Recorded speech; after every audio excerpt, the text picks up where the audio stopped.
Okay, so welcome back again. Let us continue.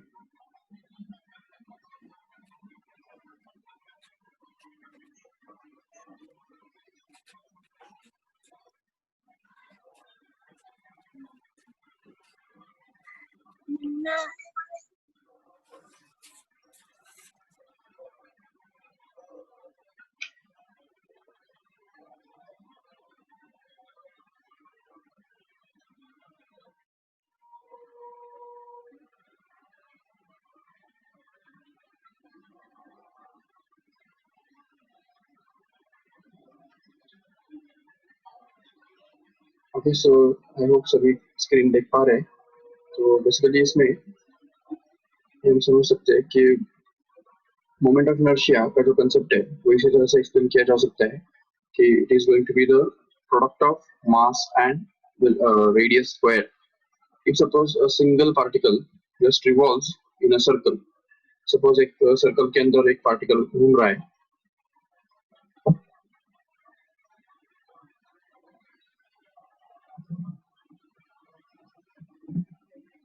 suppose we have a particle which is revolving in a circle,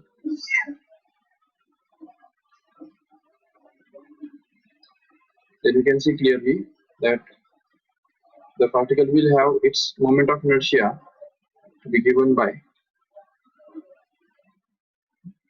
suppose ये एक axis है और इसके about ये particle घूम रहा है, इसका मास जो है वो m है सपोज, और उसका जो रेडियस है वो सपोज r है। तो हम समझ सकते हैं कि moment of inertia of this particle will be given by the formula m into r square. This is going to be the moment of inertia of a single particle. This is the basic definition of moment of inertia. Remember correctly, the basic definition of moment of inertia is simply going to be I equal to mr square, no doubt. But suppose अगर एक body जो है वो अगर number of particles से बना हुआ है, जैसा कि सपोज होता है, मान लो एक बॉडी जो है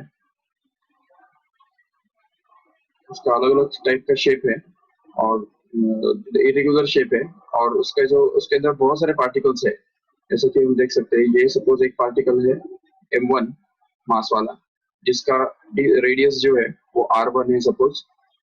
दूसरा पार्टिकल सपोज समझ सकते हैं जिसका रेडियस r2 होगा, ये देखो सपोज यहाँ से ये रेडियस उसका r2 है और मास जो है वो m2 है सपोज। और ऐसी अलग अलग जो पार्टिकल्स है वो अगर अलग अलग इस तरह से है जिनका mass m3, radius r3 and so on like that up to so fourth. तो ऐसे केस में हम ये देख सकते हैं कि ये सारे पार्टिकल्स जो है, इन सभी पार्टिकल्स का मोमेंट ऑफ इनर्शिया निकाल के अगर हम ऐड करेंगे तो हमको मिल जाएगा actually the definition of moment of inertia.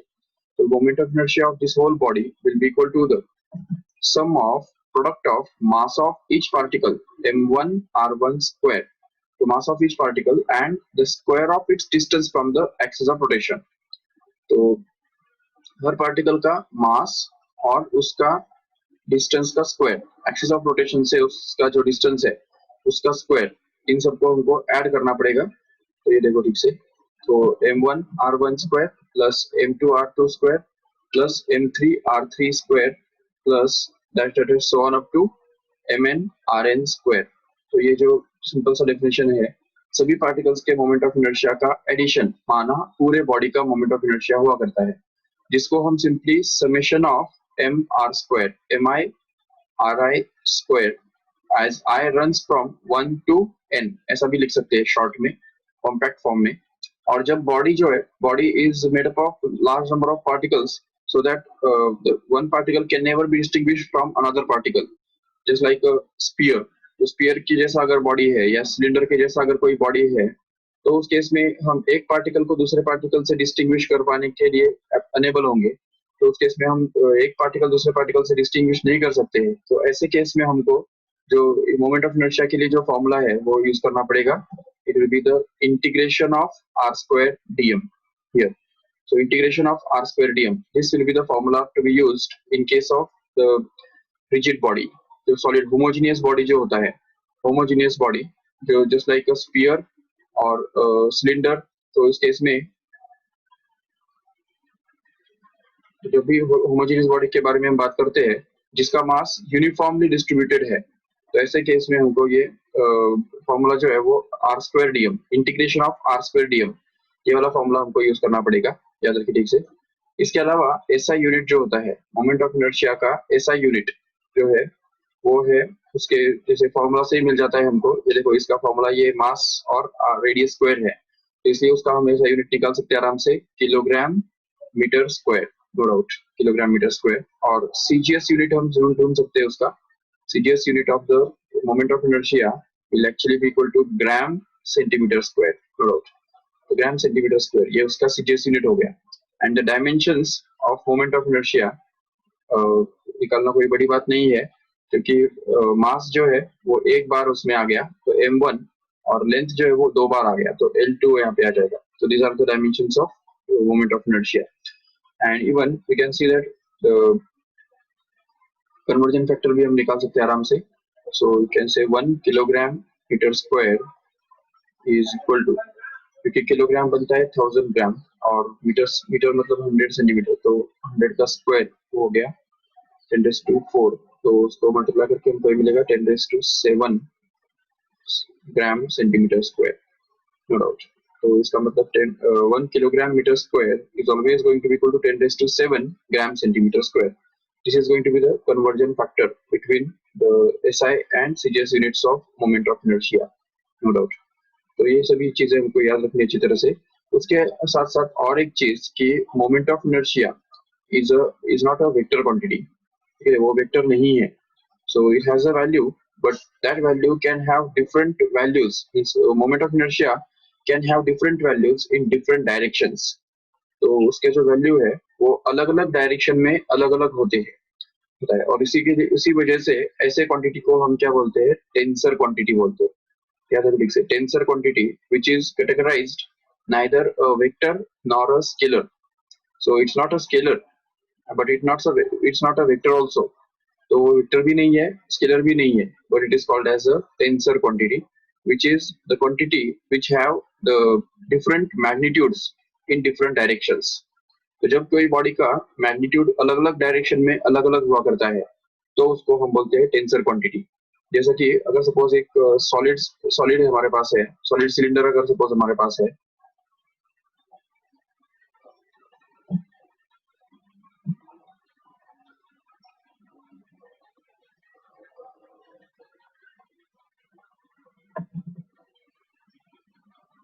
suppose this is a solid cylinder we have,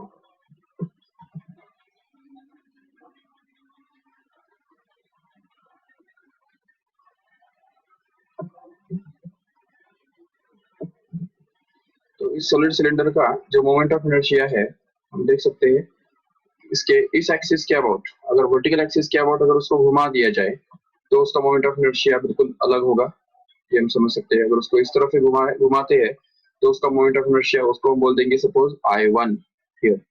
Again, if suppose the cylinder is rotated about this axis, particular axis, इस एक्सिस के अबाउट अगर इस सिलेंडर को रोटेट कर दिया जाए तो उसका जो मोमेंट ऑफ इनर्शिया है वो कुछ और ही होगा, उसको हम I2 बोल सकते हैं, no doubt.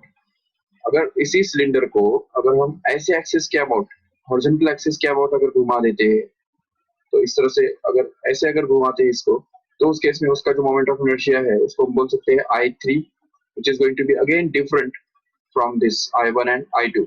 If the same cylinder is rotated about this axis like this, तो अगर इस एक्सिस को हमने हॉरिजॉन्टल बना दिया लेकिन एक एंड पॉइंट से वो पास हो रहा है, तो उस एक्सिस के अबाउट अगर इसको घुमा दिया तो ऐसे केस में उसका मोमेंट ऑफ इनर्शिया जो है वो I4 बन सकता है।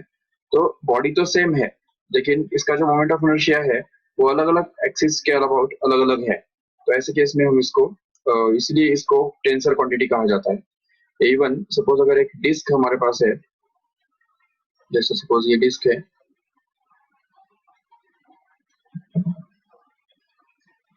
and this disk is suppose rotating about an axis, तो अगर इस डिस्क को हमने रोटेट किया अबाउट दिस एक्सिस, ये एक्सिस के अबाउट अगर उसको रोटेट करते हैं वर्टिकल एक्सिस के अबाउट, तो ऐसे अगर वो घूम रहा है तो उस केस में उसका जो मोमेंट ऑफ इनर्शिया है वो कुछ और होगा। लेकिन अगर इसी डिस्क को हमने रोटेट किया इस एक्सिस के अबाउट, जो उसके एक पॉइंट रिम में से पास हो रहा है, और इस तरह से अगर उसको घुमा रहे हैं, तो ऐसे केस में उसका मोमेंट ऑफ इनर्शिया कुछ और ही होगा। इवन उसको अगर हम डायमीटर के अबाउट अगर घुमा देते हैं, डायमीटर के अबाउट, तो फिर उसका मोमेंट ऑफ इनर्शिया कुछ और होगा। तो इसलिए हम देख सकते हैं इवन डायमीटर का जो पैरेलल टेंजेंट होता है, तो उसके अबाउट अगर हम उसको घुमा देते हैं तभी भी उसका मोमेंट ऑफ इनर्शिया कुछ और होगा। तो एक ही बॉडी का मोमेंट ऑफ इनर्शिया अलग अलग एक्सिस के अबाउट अलग अलग है, और इसीलिए मोमेंट ऑफ इनर्शिया को टेंसर क्वांटिटी कहते हैं। ये अच्छी तरह से हमको याद रखना है। अभी हम नेक्स्ट टॉपिक की तरफ बढ़ते हैं। अभी हमने मोमेंट ऑफ इनर्शिया का कंसेप्ट तो देख लिया। अभी हम देखेंगे the next concept that is about the kinetic energy. Kinetic energy of a rotating body. If suppose the body is rotating, then how can we find out the expression for its kinetic energy? तो rotating body का kinetic energy जो है, देखो उसका मतलब क्या है ना कि अगर सपोज कोई बॉडी है जो घूम रहा है, जैसे हमने अभी भी जो देखा था एक बॉडी, जैसे ये सपोज बॉडी है, जो हम suppose as it is copy करके इसको यहाँ पे पेस्ट करेंगे। Suppose this is the body which is already rotating about an axis which is passing through its one point. Suppose this is the body which is rotating about an axis passing through its center of mass, or not passing through its center of mass, कौन से भी एक particular axis के about वो अगर rotate हो रहा है, and this body consists of large number of particles which are like m1, m2, m3। तो ये सब सामने से देखने से हमको ये ऐसा दिख रहा है, लेकिन अगर हम ऊपर से देखेंगे तो हमको इस तरह से कुछ दिखाई देगा।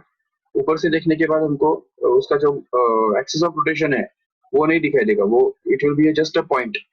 So if you see it from the top view, तो टॉप पॉइंट से अगर हम देखेंगे उसको, तो हमको एक्सिस ऑफ रोटेशन जो है वो it will be outwards from the plane of figure, and different particles of the body will be located at different points like this. कोई पार्टिकल हो सकता है एक पर्टिकुलर डिस्टेंस पे r1 डिस्टेंस पे हो, कोई पार्टिकल r2 डिस्टेंस पे हो। समझो ये पार्टिकल जो है वो m1 मास वाला है, और ये पार्टिकल सपोज m2 मास वाला है, और इस पार्टिकल का मास m3 है, and so on like that. तो अलग अलग पार्टिकल्स है, और इस पार्टिकल का जो रेडियस है वो सपोज r1, इस पार्टिकल का रेडियस मान लो r2, और इस पार्टिकल का radius r3, and so on like that. बहुत सारे ऐसे पार्टिकल्स है जो इस तरह से अलग अलग रेडियस में घूम रहे हैं, और ये जो सेंटर ऑफ मास है उसको हम O बोल देंगे, जिसमें से ये एक्सिस ऑफ रोटेशन पास हो रहा है। और समझो कि इस बॉडी को हमने इस डायरेक्शन में घुमा दिया, एक ओमेगा इतना एंगुलर वेलोसिटी देके उसको घुमा दिया इस तरफ। जैसे हम इसको एंगुलर वेलोसिटी दे देंगे ओमेगा इतना, तो उसकी वजह से हम समझ सकते हैं कि every particle will be revolving in a circular motion. So this first particle will have its velocity which is given by v1 in this direction here. तो इस डायरेक्शन में वो घूमेगा, सपोज उसका वेलोसिटी जो है वो v1 बोल सकते हैं। The second particle m2 of mass m2 will revolve in a circular motion once again, but with the velocity v2 which is here, and the third particle will revolve in the velocity v3 and so on like that। तो ये अलग अलग velocities के साथ ये particles घूमेंगे। तो उसमें हम देख सकते हैं कि अगर ये सब अलग अलग velocities के साथ घूम रहे हैं, तो उस केस में हम इनका जो velocity है, linear velocity जो है वो अलग अलग होते भी उनका angular velocity जो है वो actually same है। Even if the linear velocity is different for different particles, but the angular velocity is going to be the same actually, and that is why, क्यों? क्योंकि देखो ठीक से,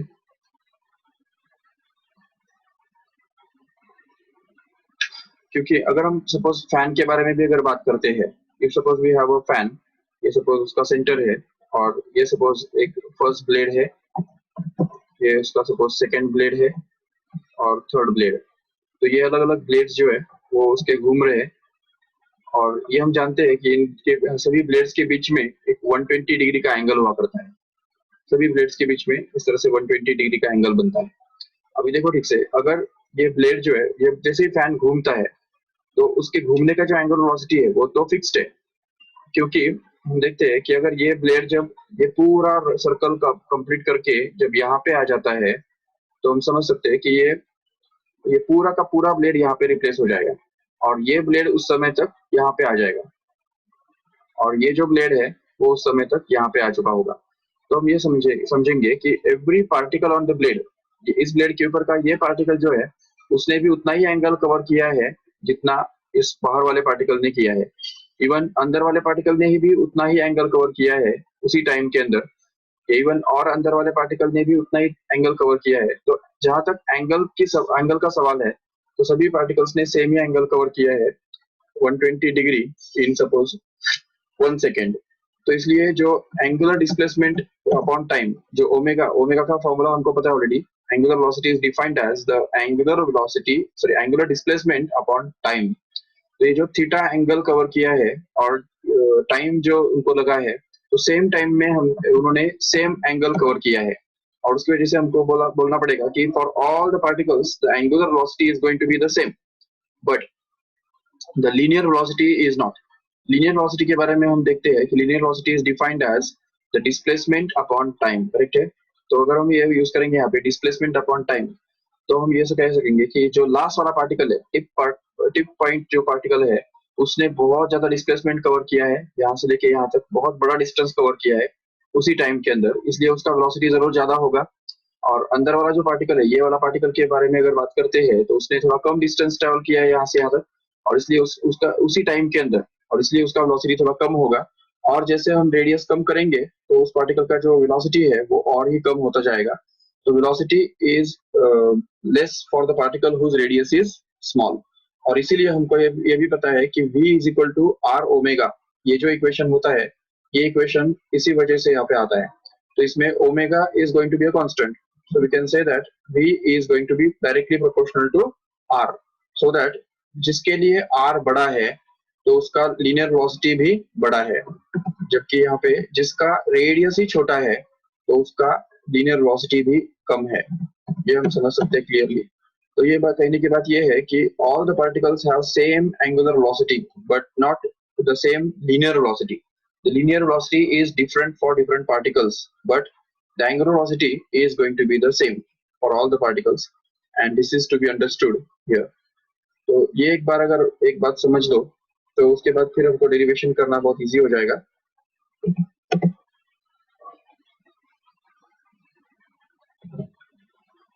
okay, now will see the derivation actually. So सबसे पहले हम देखेंगे कि काइनेटिक एनर्जी हमको निकालना है। So let us try to find out the kinetic energy of the first particle, you can say, क्योंकि हमारा एम ही इस डेरिवेशन के अंदर ये है, we have to find out the total kinetic energy of rotation of the body. तो उसके लिए सबसे पहले हम ट्राई करेंगे the kinetic energy of first particle, call it as E1। तो इसको हम लिख देंगे kinetic energy of the first particle, you can say, which is going to be E1 here. तो E1 can be written as, जैसे कि हमको पता है kinetic energy is given by half mv²। तो यहाँ पे भी उसको हम यूज करेंगे, लेकिन ये फर्स्ट पार्टिकल का जो है मास m1 है, इसलिए हम यहाँ पे m1 डाल देंगे। और उसका जो वेलोसिटी है, जैसे कि हम देख पा रहे हैं यहाँ पे भी कि उसका वेलोसिटी v1 है, और इसलिए यहाँ पे हम उसको v1 डाल देंगे। लेकिन जैसा कि अभी अभी हमने बोला कि v1 जो लीनियर वेलोसिटी जो होता है, वो हमेशा रेडियस r1 इंटू ओमेगा, मतलब एंगुलर वेलोसिटी हुआ करता है, जैसे कि हम यहाँ पे भी देख पा रहे हैं। तो ये जो v1 है, it will depend on r1 because omega is going to be the same for all the particles. But जैसे रेडियस बढ़ता है, तो उसकी वजह से वेलोसिटी भी बढ़ेगा। तो इसलिए अलग अलग पार्टिकल्स का जो वेलोसिटी है वो उनके रेडियस पे डिपेंड करेगा, और इसलिए हम यहाँ पे बोल सकेंगे यहाँ पे कि v1 is going to be equal to r1 into omega. Okay, so if we replace it here, then we get this E1, that is the kinetic energy of the first particle, which is equal to half m1 into यहाँ पे r1 omega का square यहाँ पे आ जाएगा। और उसकी वजह से यहाँ पे हम देख सकेंगे E1 is going to be equal to half of m1 into r1 square into omega square. तो ये बन गया हमारा फर्स्ट पार्टिकल का जो है kinetic energy. In the same way we can find out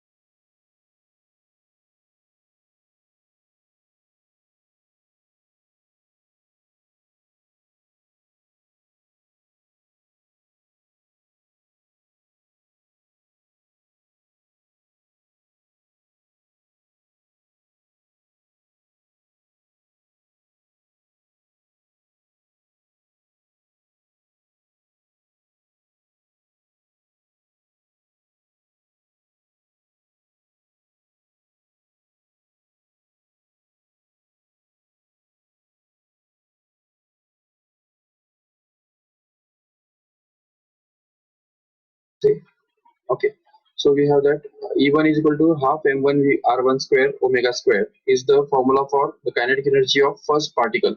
Okay, chalo, for the second particle similarly we can say for the second particle, अगर second particle के बारे में बात करते हैं तो हम ये समझ सकेंगे। अभी सेकेंड पार्टिकल के लिए हमको सिर्फ मास और उसका रेडियस जो है वो चेंज करना पड़ेगा। तो यहाँ पे हम देख सकते हैं कि the kinetic energy of second particle E2 will actually be equal to half m2 into r2 square, no doubt, into omega square. तो ये बन गया सेकेंड पार्टिकल का kinetic energy and so on. अब we can continue this for nth particles. तो अलग अलग particles के बारे में हम ये कर सकते हैं और this formula can be generalized for the last nth particle which is going to be equal to half of mn into rn square into omega square. So this is going to be the different equations. तो ये जो equations अलग अलग है ये equations हमको add करने हैं। क्यों? क्योंकि the total kinetic energy of the whole body is going to be equal to the sum of the kinetic energies of all such particles in the body. So that's why the total kinetic energy जो है इस पूरे body का जो total kinetic energy, rotational kinetic energy especially, we can obtain it as E is equal to, तो अगर E हमको निकालना है तो इस will be equal to E1 plus E2 plus E3 plus and so on up to En। तो सभी particles का जो काइनेटिक एनर्जी है उसका एडिशन अगर हम करेंगे तो इससे हमको टोटल काइनेटिक एनर्जी मिलने वाला है बॉडी का, रोटेशनल काइनेटिक एनर्जी स्पेशली। तो इसलिए rotational kinetic energy of this whole body will be equal to, तो अभी इसमें हाफ E1 का जो वैल्यू है वो हमको ऑलरेडी पता है, ऊपर इक्वेशन नंबर 1 के अंदर हमको दिख रहा है, it is going to be half m1 into r1 square omega. Okay, plus दूसरा E2 का जो वैल्यू है हमको दिख रहा है यहाँ पे half into m2 into r2 square, and we can continue this for all the bodies and up to the last one which is half mn rn square, ठीक है, into omega square। तो सॉरी ओमेगा स्क्वायर भी यहाँ पे,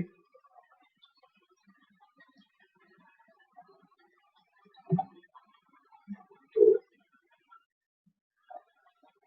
देखने वाला सबको, तो ये r2 square omega square and then we can have this last one which is this here। अभी इसके अंदर हम एक काम कर सकते हैं, इसमें से पूरे इक्वेशन में से जो है ना हाफ और ओमेगा स्क्वायर जो है वो कॉमन निकाल सकते हैं आराम से। तो अगर हम हाफ को और ओमेगा स्क्वायर को अगर बाहर निकालते हैं तो हम ये अंदर में क्या बचता है देख सकते हैं आराम से। तो देखिए E is going to be equal to half of, और ब्रैकेट के अंदर हम रखेंगे और ब्रैकेट के बाहर ओमेगा स्क्वायर रखने वाले हैं।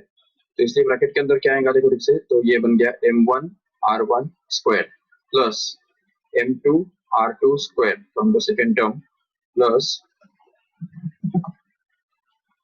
and so on up to last term will be simply mn into rn square, and this will be the inside the bracket, and then we can just simplify this further and say that this will be half into, this can be compactly written as summation of mi ri square from as I runs from 1 to n, इसको लिख सकते हैं into omega square, ऐसा हम इसको लिख सकते हैं।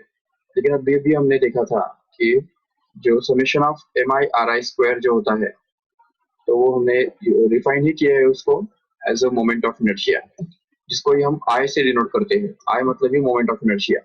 तो अगर हम इस डेफिनेशन को यहाँ पे यूज करते हैं तो हम देख पाएंगे यहाँ पे कि but the summation of mi square is defined as moment of inertia, that is short termed as moment of inertia mi।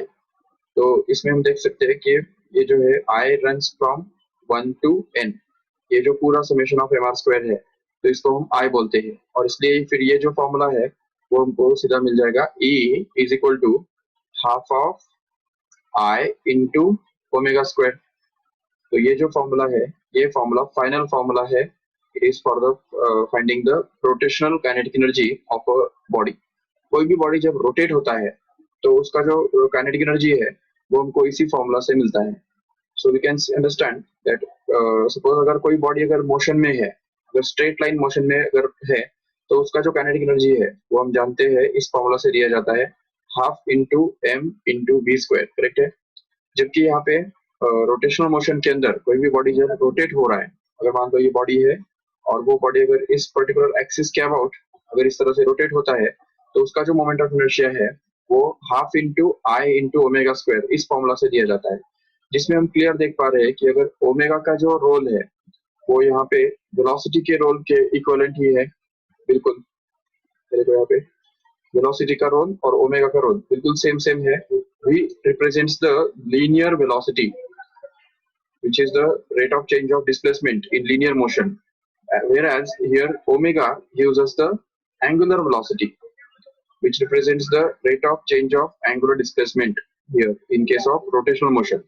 तो ये linear velocity और angular velocity ये दोनों एक दूसरे के साथ analogous हो गए, similar हो गए, और ये जो है ये दोनों भी analogous है। देखो ये जो है rotational kinetic energy और ये जो है ये translational kinetic energy, तो ये दोनों भी एनालॉगस है। तो यहाँ पे हम एक बहुत बड़ी बात हमको समझ में आ रही है कि mass in the linear motion plays the same role as that of the rotational inertia or moment of inertia in case of the rotational motion. तो रोटेशनल मोशन के अंदर मोमेंट ऑफ इनर्शिया बिल्कुल सेम रोल प्ले करता है जो यहाँ पे linear motion के अंदर मास प्ले करता है। तो ये मास का जो काम है लीनियर मोशन के अंदर वो यहाँ पे रोटेशनल मोशन के अंदर मोमेंट ऑफ इनर्शिया करता है। ये बात जो है वो हमको इसमें समझ में आई, और बहुत इंपॉर्टेंट बात है ये याद रखने जैसी कि the role of mass in linear motion is exactly same as the role of moment of inertia in the rotational motion, and this is basically the significance of moment of inertia. तो यही moment of inertia का significance है। अभी next derivation के अंदर हम ये देखेंगे कि मोमेंट ऑफ इनर्शिया निकालते कैसे हैं, किसी भी बॉडी का जो मोमेंट ऑफ इनर्शिया है वो कैसे निकालने का वो हम भी देखेंगे। Let us first of all try to find out the moment of inertia of a ring as a first. सबसे पहले हम ring का moment of inertia निकालने के लिए ट्राई करेंगे।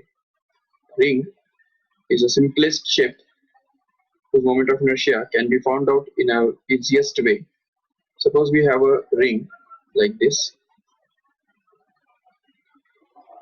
समझो एक ring हमारे पास है,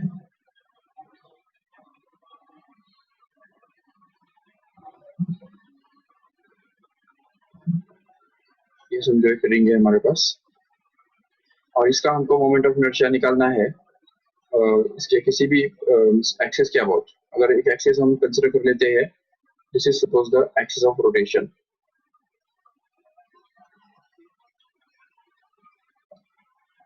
first of all we will try to express this ring so better way.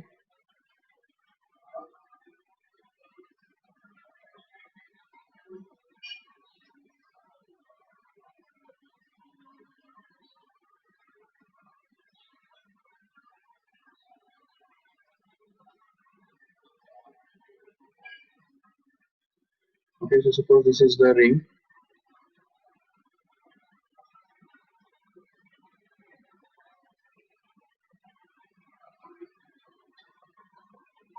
and suppose it is revolving about an axis which is passing through its midpoint.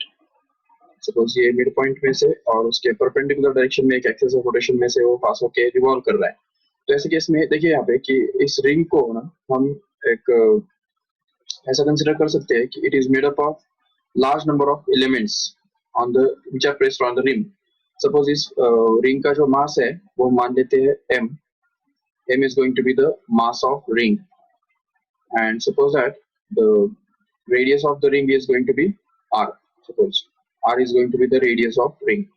तो ये अगर हम कंसिडर करते हैं तो हम इस रिंग का मोमेंट ऑफ इनर्शिया निकालने के लिए कैपेबल होंगे। तो suppose this ring is made up of large number of elements. एक मिनट और एक बात करेंगे।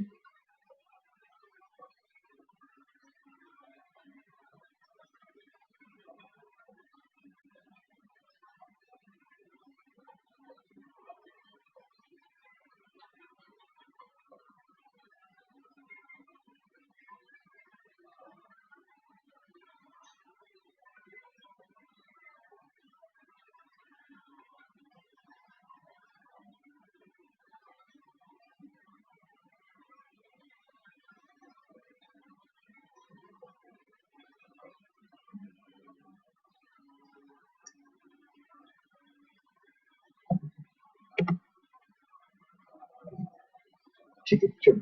तो बेसिकली ये है, this is ring. Now you can see that on the ring, we can consider it to be made up of large number of elements. Suppose we have this first element, particular element at this point here. तो यहाँ पे एक element है, हम मान लेते हैं, और ये element जो है वो घूम रहा है, suppose r इतने रेडियस के ऊपर. तो suppose इसका रेडियस जो है वो r है, और इस element का मास हम मान लेते हैं dm. dm is going to be the mass of that element. Now we can see clearly that the total moment of inertia, as we can see, it is given by the formula summation of mr square. लेकिन जैसा कि हम जानते हैं यहाँ पे कि एक एलिमेंट और दूसरा एलिमेंट जो है वो बहुत नजदीक है, उनके बीच में कोई फर्क नहीं है. तो इस केस में हमको एक दूसरा फॉर्मूला यूज करना पड़ेगा इंटीग्रेशन वाला, जो कि integration of r square into dm, where r is the distance of that element from the moment axis of rotation, and dm is going to be the mass of that element. तो ये एक element का मास हमने consider किया है dm, जो कि ring का ही पार्ट है, छोटा पार्ट है, और वो जब घूमेगा इस तरह से तो r रेडियस में वो घूमेगा, तो इसकी वजह से उसका खुद का जो मोमेंट ऑफ इनर्शिया है वो बनेगा r square into dm. But the total moment of inertia of the whole ring here will be actually expressed by this formula, that is I is equal to integration of r square into dm. इसमें r square जैसे कि हम जानते हैं it's a constant and hence it can be taken out, and only integration will be left inside, which represents the mass of element. तो ये जो यहाँ पे integration of dm, तो जैसा कि हम जानते हैं इंटीग्रेशन ऑफ dm का मतलब होता है ऐसे जो छोटे छोटे एलिमेंट है, इन सभी छोटे छोटे एलिमेंट्स का मास हमको ऐड करते जाना है. तो अगर हम सभी एलिमेंट्स का अगर मास हम ऐड करते जाएंगे तो पूरा जो मास ऐड करने के बाद क्या मिलेगा हमको, पूरे रिंग का मास मिल जाएगा, और क्या मिलेगा. तो इसलिए यहाँ पे ये जो इंटीग्रेशन ऑफ डीएम है वो बनने वाला है capital M, which is going to be the total mass of the ring. तो पूरे रिंग का ही जो मास है वो हमको एज रिजल्ट मिलेगा as integration of dm, and if we replace it by that here, then we can get this as a mr square. So moment of inertia of a ring happens to be simply mr square as a final thing. So this is going to be the formula for finding the moment of inertia of a ring. Now we can try to find out the moment of inertia of a disk. तो अभी हमने moment of inertia of ring तो निकाल लिया, अभी हम निकालेंगे moment of inertia of a disk. तो डिस्क का मोमेंट ऑफ इनर्शिया निकालने के लिए फिर से एक बार हमको वही डायग्राम कंसीडर करना पड़ेगा. तो suppose this is the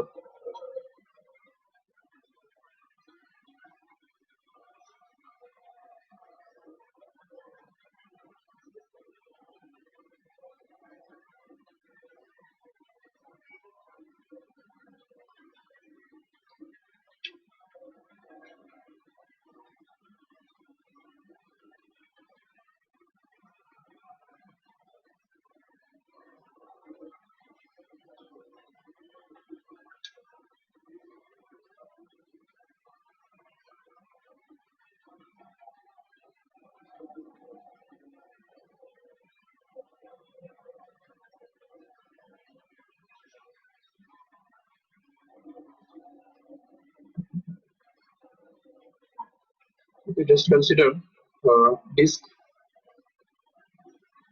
like this here. यहाँ पे एक डिस्क हम कंसिडर करेंगे और समझो कि उसका मास जो है वो m है.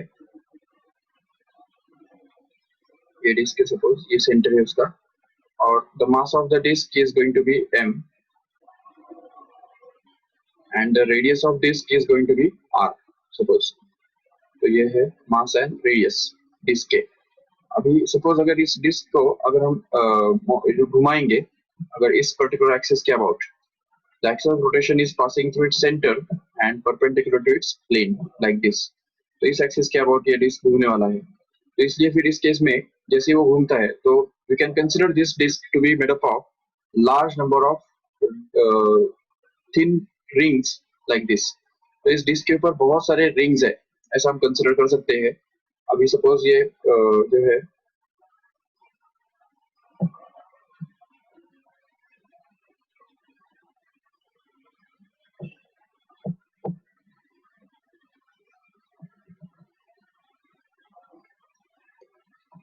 अगर इस डिस्क को हमने ऊपर से देखा, टॉप पॉइंट से, टॉप व्यू से अगर देखा, तो हमको ये डिस्क इस तरह से दिखाई देगा, ये हम समझ सकते हैं आराम से. और उसका जो क्रॉस सेक्शन है,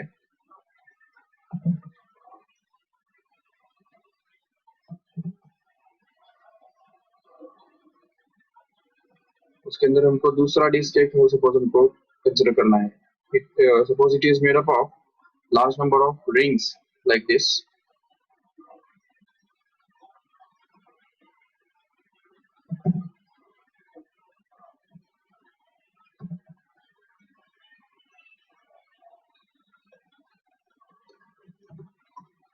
ठीक है, तो अभी सपोज एक ये जो डिस्क है, इस डिस्क को हमने कंसिडर किया to be made up of large number of rings. तो उसमें से एक रिंग हमको कंसिडर करना है जो कि स्मॉल आर इतने रेडियस का है. सपोज इसमें से हमने ये जो छोटा रिंग है वो स्मॉल आर इसका रेडियस है सपोज, तो ऐसा एक रिंग हमने कंसिडर किया है. The mass of radius of the ring is going to be small r, whereas the radius of the disc actually is going to be capital R. ये disc का radius capital R है, जबकि ring का जो radius है वो small are है. और अभी इस रिंग को जो है ना, वो हम इस तरह से दिखा सकते हैं. ये सपोज रिंग का आउटर सर्कमफ्रेंस है.